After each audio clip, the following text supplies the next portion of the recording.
What's up, everybody? I want to tell you about Anchor. If you haven't heard about Anchor by Spotify, it's one of the easiest ways to make a podcast with everything you need all in one place. Let me explain.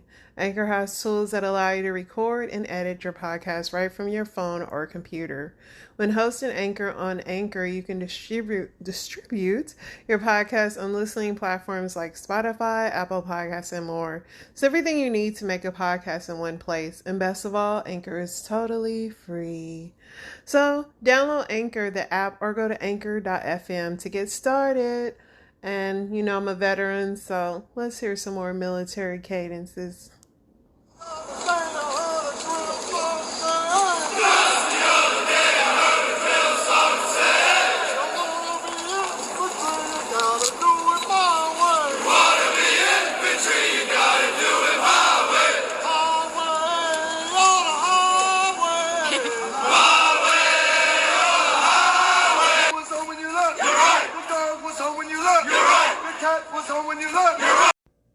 What is up, you little vagrants? How are you guys doing today? I am doing fair. I'm more rested. My new schedule is working out better. Getting more rest and not broken sleep. I had a decent gym workout this morning. The gym hasn't been too annoying. The time I go, I'm able to get on most things, so that's cool. Keeping all the crap together that you have to lug to the gym every day, from the shorts to the pre-workout to all that's because I just hate the idea of a gym bag, but I might have to.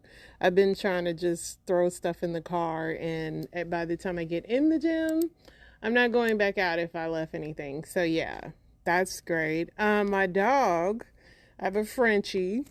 She threw up on my leg today. I don't know why dogs like to do that, but they almost like babies a lot in the way, like when they get sick or something, they want to puke on you. And my dog's fine, but she literally eats too much, meaning we feed her too much. So she yeah.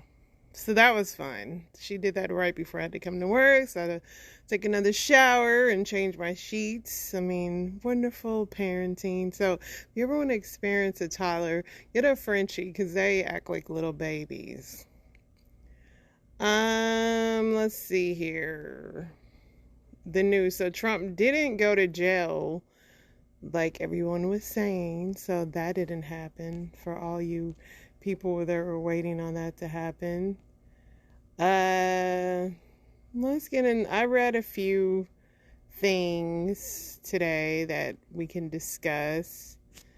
Everybody kind of always reports the same old crap. So let's get into it. So the Murdaugh, and if you guys haven't watched that documentary, it is on Netflix. But the death of the Murdaugh-linked teen Stephen Smith in 2015 now considered a homicide. So they reopened that case. So back in 2015, they had this guy that was associated with the Murdaugh, Stephen. He was found dead. They said they do not need to exhume his body to convince him that his death was a homicide, said the Charleston's attorneys Eric Bland and Rodney Richer, who retained by Smith's mother. Law enforcement agency was holding out an announcement out of concern that witnesses would not be as forthcoming under the Murdaugh sphere of influence. SLED revisited the case originally investigated as a hit and run following the 2021 murders of Paul and Maggie Murdaugh, for which father and husband Alex was convicted on March 3rd. Officials says new evidence connecting established legal families to the Smith's death was discovered during the double murder investigation, but have not elaborated further. Smith, an openly gay teen who was romantically linked to Buster Murdaugh, was found dead 3 miles away from his car on the road near Murdaugh's massive estate in 2015. He was found with a large wound on the right side of his forehead, a dislocated shoulder, and cuts to his left hand. The police initially stated the death appeared to be homicide, but an autopsy performed same day said he was found dead ruled he had been a victim of a hit and run. I really don't know why they did what they did, Smith's mother Sandy said. I just knew in my heart that they were telling me what they were telling me wasn't true. I believe he was beaten to death. Sandy has long disputed the official recorded cause of death and has raised over $80,000 to exhume her son's body. Sandy has not directly tied the Murdaughs to her son's murder, but plenty of internet sleuths and true crime journalists tied the mysterious death to the legal giant family. On Monday, Buster Murdaugh unequivocally denied the vicious rumors that he was involved in a Netflix special detailing the double murders and other suspicious deaths related to the family. Detailed speculations that Buster Smith secretly dated in high school despite his family's homophobic history. These baseless rumors of my involvement with Stephen and his death are false, Buster said in a statement. We have a chance to right 8 years of wrong, and we intend to do that, is what the lawyer says. So, yeah, I know in the special they were alluding to the family might be involved, but now they're coming out and saying that they found evidence in this recent slaying to link them to that. So, we shall see what comes to that. DeSantis, it says if he runs for president, he will be running against Biden. So DeSantis is going to run. I've been saying that forever. So yeah. Parents are outraged in Boston after middle school issued a survey to students asking explicit questions about sexual activity and gender identity. Boston's Elliott K-8 Innovation School Principal Tracy Griff told parents in an email last Thursday that she had received many concerns regarding youth risk behavior survey, which is given to students in the 6th and 7th grade. The 54-question survey, which was voluntary and anonymous, was administered by Boston Public Schools and included questions about sex, transgenderism, and as well as suicide, drug use, bullying, weight, and exercise. A transgender person is someone who does not feel the same inside as the sex they were born. Are you transgender? One of the questions toward the top survey asked. Others asked if students have ever participated in oral sex and seriously thought about killing themselves. On March 17, Directors of the Office Health and Wellness Director Jill Carter said the families will have an opportunity to voice their concerns during a virtual meeting this Thursday. Parents were reportedly blindsided by the survey. The mother of a 6th grade student told the news outlet that the survey was entirely inappropriate and said her daughter had come home from school talking about a really weird survey she had been asked to complete. She said half her class didn't even know what any of this stuff meant. Now they're coming home and asking their parents and their friends what's oral sex. Another parent anonymously told the outlet she was outraged by the survey, which she said parents were not told about. To go on field trips, the district has to parents sign permission slips, but for the district to ask our children private, explicit sexual questions, they were able to do that without consent. She said this makes no sense. So yeah, that is kind of wild. I know that some kids are privy to that information as far as oral sex and stuff, but some aren't. I know my 6th grader, I don't believe was. I mean, you just never know. So Cameron Diaz and Jamie Foxx are working on a movie together, and supposedly Jamie had a meltdown. The film was supposed to be back in action. She hadn't made a movie since 2014, but I guess she was going to do this movie, but she didn't. I guess Jamie had a meltdown, but after the movie, I don't know. All she said was these back-to-back 10-hour workdays have been a lot on her, and she hates being away from her daughter. Cameron loves being a mom more than anything in the world, while Diaz's husband, Benji Madden, is supportive of her career. Her time on set has apparently been a lot on him. Although she has gotten to see her family while shooting the film, it's just not the same, the insider claimed. Diaz, 50, and Madden, 44, married in 2015 and welcomed Radix, their child, in 2019. A year prior to welcoming their child, Diaz confirmed she had retired from acting. But the Charlie's Angels actress surprised fans when she made her acting return to star alongside Jamie Foxx, 55, in the Netflix upcoming action comedy flicks. I didn't know that Jamie was that old. However, source close to Diaz confirmed that the Shrek voice actor is on good terms with Fox, and his reported meltdown had nothing to do with her alleged decision to retire. So they're saying he had a meltdown, like a bunch of people got fired, and but she said that's not why she's retiring. Whatever. This could just be movie buzz, because who's really dying to see a Cameron Diaz, Jamie Foxx movie? I know I'm really not. Let's see what else is going on.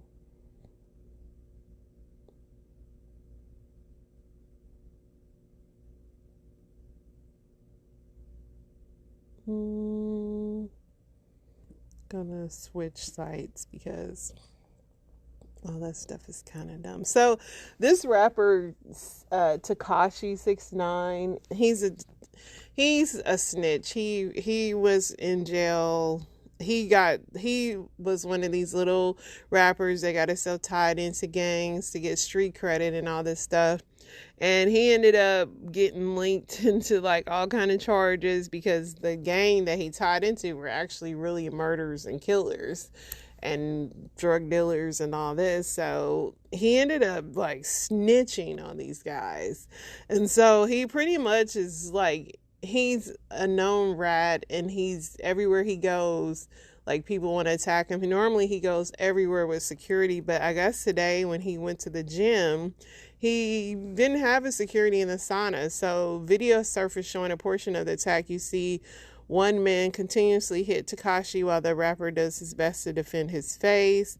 Tekashi was savagely beaten by a group of men inside a South Florida gym with injuries so bad the controversial rapper was rushed to the hospital by ambulance. His attorney, Lance Lazaro, tells TMZ the rapper was inside the sauna on Tuesday at LA Fitness when all of a sudden he was attacked by several guys without warning. Lazaro says 6ix9ine tried to fight off the combatants, but there were too many of them, beating him up to a pulp before fleeing. Lance notes 6ix9ine did not have security with him at the time of the attack. Gym staff heard the commotion and immediately notified a manager. Police and EMS were called to the scene, and he was transported to the hospital in an ambulance. He pretty much got beat down. And but I do know everywhere he goes, he kind of does like a lot. I know he was just at a game the other day, and he was like making a bunch of ruckus, and people were throwing beer cans at him. So I don't know. The dude is almost hankering for a beating. So if you follow 1,000 Pound Sisters, Amy Slayton's husband has filed for divorce after being married for 6 years. He's called it quits. They have 2 kids together. And yeah, he's out. He's out, man. Listen, to marry those women, even Amy, like, she had roaches in her house and stuff, like on film. It's kind of, I mean, if any woman wants him after this, good luck. But yeah, if I know your ex was one of the 1,000 Pound Sisters, I'm literally not about to sleep with you. And he might get a woman because maybe with a chance of being seen on TV, you just never know. So rapper J. Cole said he was smoking at 6 years old. That's wild. I think every kid has tried to put a cigarette in their mouth, but I know I did, and they stunk. I was like, why do people like these? So I've never smoked. So Rory Culkin had a penis scene in that movie or that show Swarm that's on Prime, and the internet is kind of like wilding out about it. They're like, Rory, nobody knows him from anything else. Those Culkin genes are so strong. Rory is a younger brother to Macaulay. But anyway, yeah, he had a bowl of strawberries, and he's like, he has sex with the character in Swarm, and then after sex he has this like he's in the kitchen naked cutting up these strawberries, and he he's like has the bowl like sitting on his junk, and all you see is a bowl of strawberries and his penis. It was like the weirdest shot. But yeah, so if you want to see some Calkin schlong, watch Swarm. Swarm had a lot of interesting episodes. I will say that, if anything, it was definitely interesting. Let's see what else we got here. I read a few little things that were interesting, but we might just get right into. So Shirley Ralph, who won her her Emmy for Abbott Elementary, and she's more known to me as Moesha's mom, said that she was sexually harassed by an unnamed famous TV judge. She said the TV network asked her not to report the incident. She became emotional as she recalled the separate incidents in an interview on Angela Yee's podcast, Way Up Angela Yee.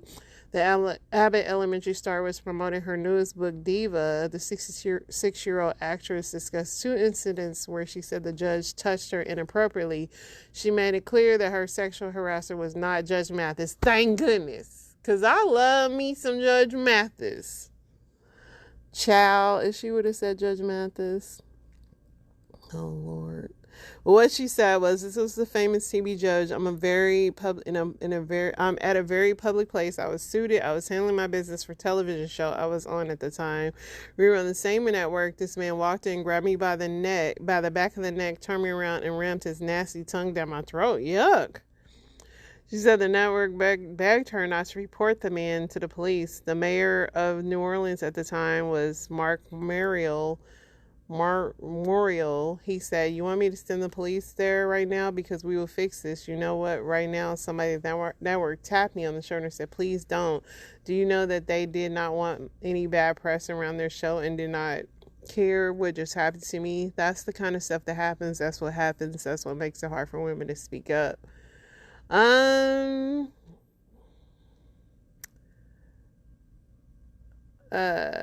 She talks about meeting Beyonce and Beyonce having a glow. Who do y'all think it is? I think it allegedly could be Joe Brown, but I'm just glad it wasn't Judge Mathis. Dang. So ladies beware. A man cashed out to himself $1,000 instead of putting his number in a woman's phone. Lady, was you that drunk that you didn't see him go into your app? So a woman was out of $1,000 after a man sent himself $1,000 via her Cash App instead of putting his number in her phone. Now her sister is warning other women not to hand their cell phones to random men in nightclubs. Duh. On a video on social media, the woman cautioned, "Don't give a guy your phone to put in it. He cashed up himself $1,000 of my sister's money." The woman explained that her sister posted the man's phone number on social media after she realized he scammed her. "Y'all blow his stuff up and tell him to send my sister her money back." It's wild, dude. Let me see if they'll play it. Do not give no guy, since y'all want to remove my sound, don't give no guy your phone to put their number in, because this guy just cashed out himself $1,000 of my sister money and went on my sister's phone, act like he was putting his number in, and sent himself a whole $1,000. So y'all blow his stuff up and tell him to send my sister her money back. Wow. So if this happens to you, you can reach Cash App support team by calling 1-800-969-1940. Also, log out of your Cash App after completing a transaction. Never give anyone your login credentials. I put mine behind like a secure app. All my pay apps, I put them behind a secure wall. So be careful, y'all.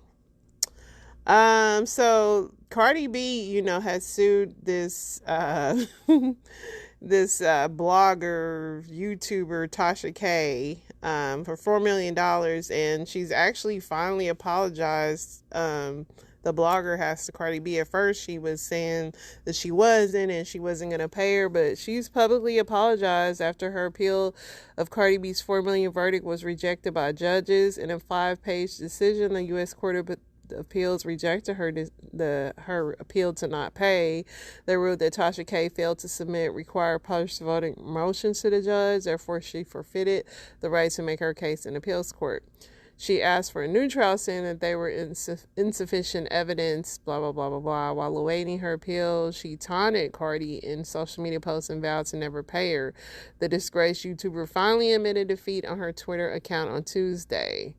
In another tweet that showed her wearing a mock McDonald's uniform, Tasha promised to find a real job to pay the rapper that she owes. Tasha also begs her followers not to donate any money to GoFundMe in her name. I will let y'all know what part-time gig I get so I can pay off this debt. So, yeah, she's got to pay up her $4 million because she kind of really went in on Cardi on a bunch of salacious, like Cardi was robbing dudes and giving them venereal diseases. And, I mean, she went kind of in. And everybody talks about people, myself included. But, yeah, she went really harsh. So Shannon Sharp is getting criticized for caressing Kandi Burrutt's assets in the video. Black Twitter criticized retired NFL star Shannon Sharp for his hand placement on Kandi Burrutt's assets during their interview on the Club Shay podcast. After the interview, Shannon, 54, and Kandi, 46, posed for a photographer. Viewers complained that Shannon's hand was too low on her butt. Kandi looked uncomfortable and awkward as she tugged on her hair weave and attempted to subtly push Shannon's hand away. Kandi was probably uncomfortable because her husband, Todd Tucker, was accused of beating... What? Now, come on now. Okay, but Kandi was probably uncomfortable because her husband, Todd Tucker, 49, was accused of beating Kandi. Tamar Braxton also accused them both of threatening her. Wow. During the interview, Kandi addressed the long-standing rumor that Escape broke up because Kandi was sleeping with the group's founder, Jermaine Dupri, and his daddy, Michael Malden. Kandi vigorously denied the rumors. Others complained that sports and reality TV just don't mix.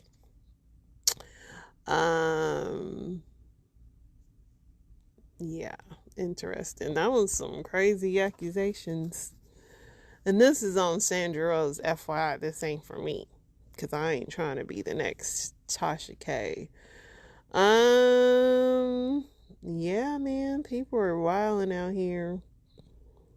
Blac Chyna is continuing to dissolve her fillers and facelifters and all her things on her face. So, good for her. She's getting back to reality. Luckily for her, she didn't mess her face up too bad because, yeah. So let's hop over into Ask Reddit. I read some things tonight that I thought was funny.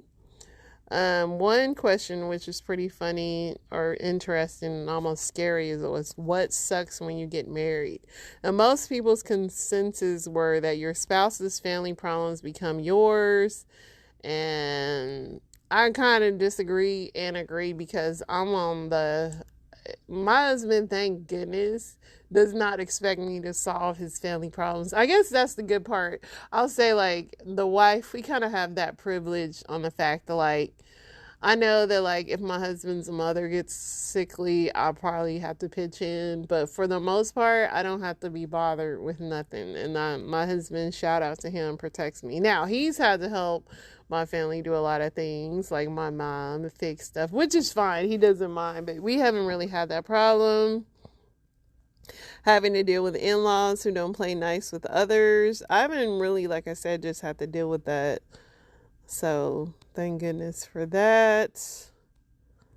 I have had some crazy in-laws, that's for sure, in my previous marriage. So, I do know. Restaurant leftovers not being in the fridge where you left them. Having to decide what to eat every night for the rest of your life while trying to accommodate the other. My husband's pretty easy on that. And sometimes we just don't eat the same thing. And that's perfectly fine. In the age of DoorDash, like, why are y'all still arguing about what to eat? Like, just eat whatever you want. You don't have to eat the same place. I love my wife dearly, but she got into a habit of inviting friends and family to stay over with us for a weekend and not telling me until the invitation was already made. It took some time before I could convince her not to do that. I don't invite people to spend the night, but I do volunteer my husband to cook because he's really good at barbecuing. So I have done that to him. I've been married 29 years and I absolutely adore my wife, but sometimes the compromises aren't great. We do it out of love and devotion, but once in a while it sucks. Anything from going to family gatherings to what to watch on TV to home decorating. We have our own hobbies and interests, so compromise is essential to a good marriage.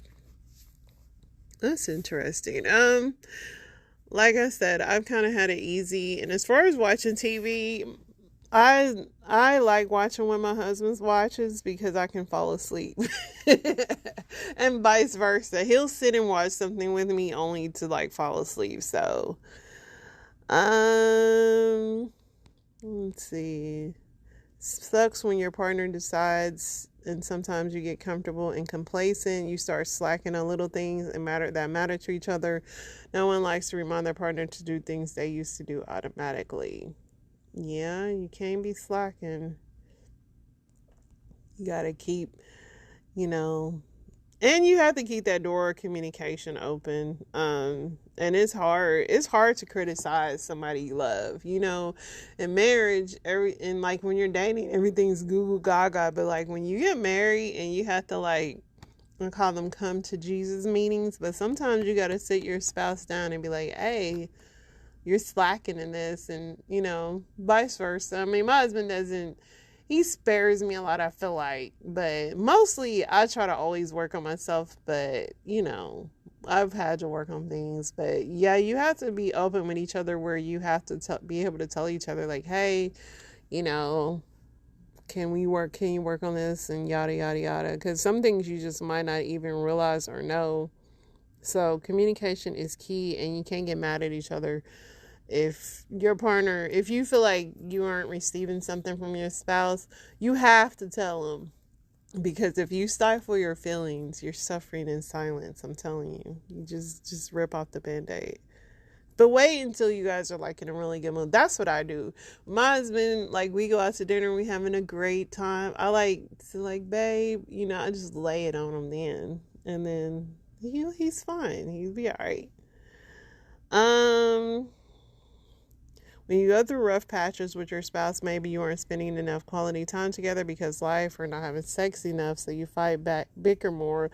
Little annoyances become bigger problems until you finally talk through it and things get back on track. Kind of just what I said. Like, yeah, life can get busy, and you do. I mean, I'm definitely guilty of that. I can get busy doing things, and I'll kind of look at my husband when he's sulking around. I'm like, I need to stop and shut down and spend some time with my husband. So definitely agree with that. But yeah, most of these are in-laws, holidays, being married to somebody that's not financially stable. My husband is definitely ghetto fabulous. I have to pull in the reins, like, dude, you don't really need to buy this. But he's receptive because I'm kind of good. I'm cheap.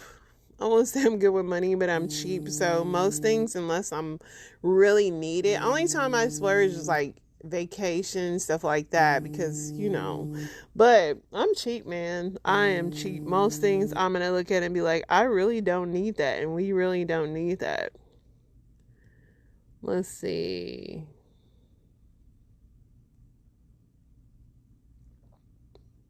Here's an interesting question. What is the purpose of life? Let's see what people are saying. What do people know? I like to make other people happier. No, not me. To experience as much of life as I possibly can. Yeah, I mean, you have to work. But when you're not working, yeah. To become the best version of myself, for myself, and for those I love around me. Yeah, that's a good one. That is a good one. Proving you can do anything if you put your mind to it. I have cerebral palsy with a future goal of running across America. I started running around 9 and I'm 19. In a month, I'm running the Boston Marathon. Now that is good, because especially when you already have a disability and that mental perseverance, I love that. Somebody said, I gave up on having purpose years ago, just an NPC in life now, waiting for the sweet embrace of old age. That is funny. But being an NPC is kind of cool.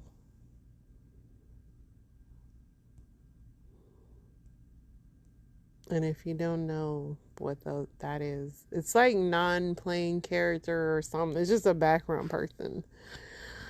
Somebody said, my kids is really that simple. If I can get these little bastards grown into decent humans who contribute to the society, then I can die happy. I agree with that too. I'm the same. Like, I want my boys to be able to function and survive in this world. At least I've done and accomplished that. If I don't accomplish nothing else, the least the people that I brought into this world, so I can definitely resemble that statement. No real purpose, just going and see where it takes me. That's true. To be good and leave the place in a slightly better place you found it. Listen, I do like to bring joy. I hope I bring you guys joy. And I do like to make people laugh. I like to be a good time. But is it my life's mission to make people happy? If you're in my presence, I like to have you crack a smile. But I'm not like waking up every day like, who can I make happy today? Besides the people that live in my house. And even sometimes if I wake up to some mess, they might be in trouble. So wanted to be the main character wherever I was. Now I enjoy being a supportive character in the lives of people around me. That's cool sometimes. It's vice versa. I was supportive. Now I'm the main character the older I get. Well, these were interesting takes on life.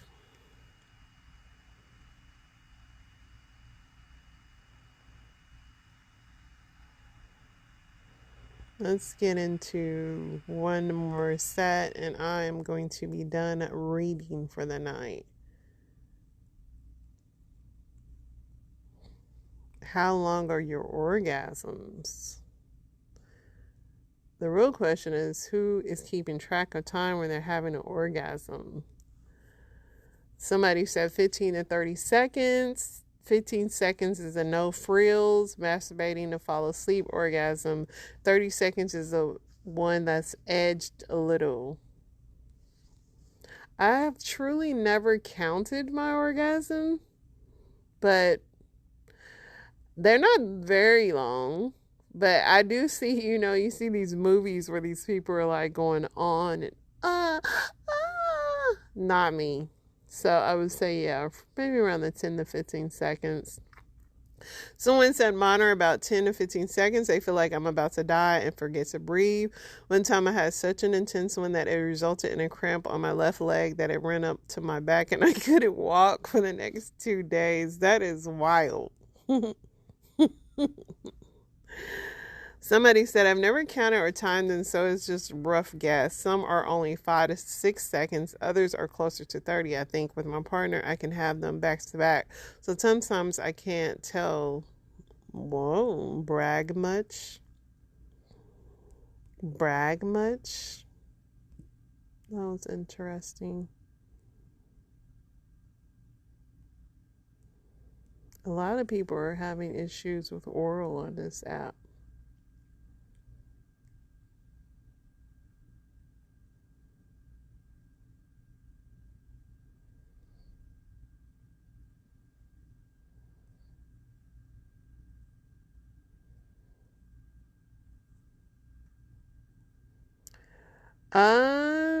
Yeah. These are kind of lame. I think I wanted to have one more, but I don't know. These are kind of obnoxious. And the usual mucky muck.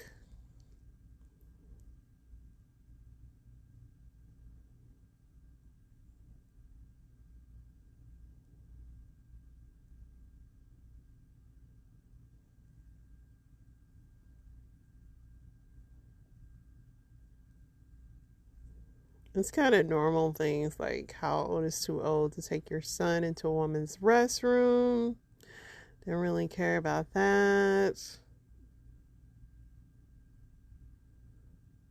What is the most interesting unsolved mystery you've ever come across? Brun Schaefer disappeared from a Columbus, Ohio bar without a trace. He was not captured on video ever leaving the saloon.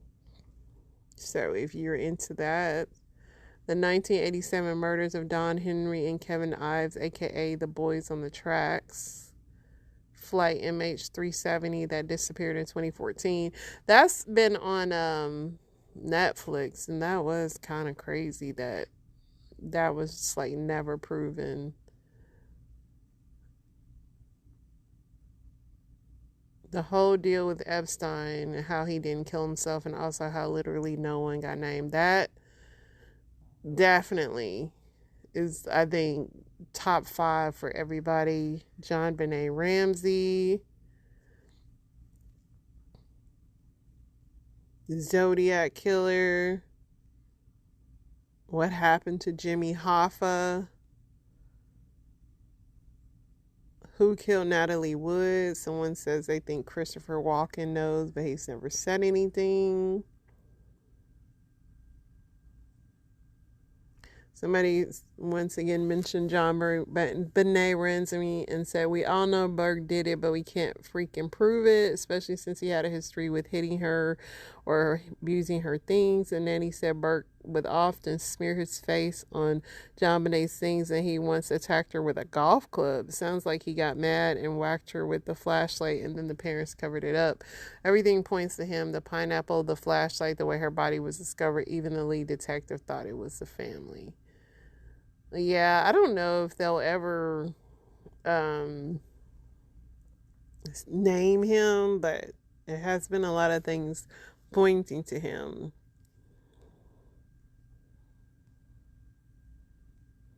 Where do all the socks go after I do laundry? That is definitely true. I have so many missing things. It's like, where do these things go? That is definitely the truth.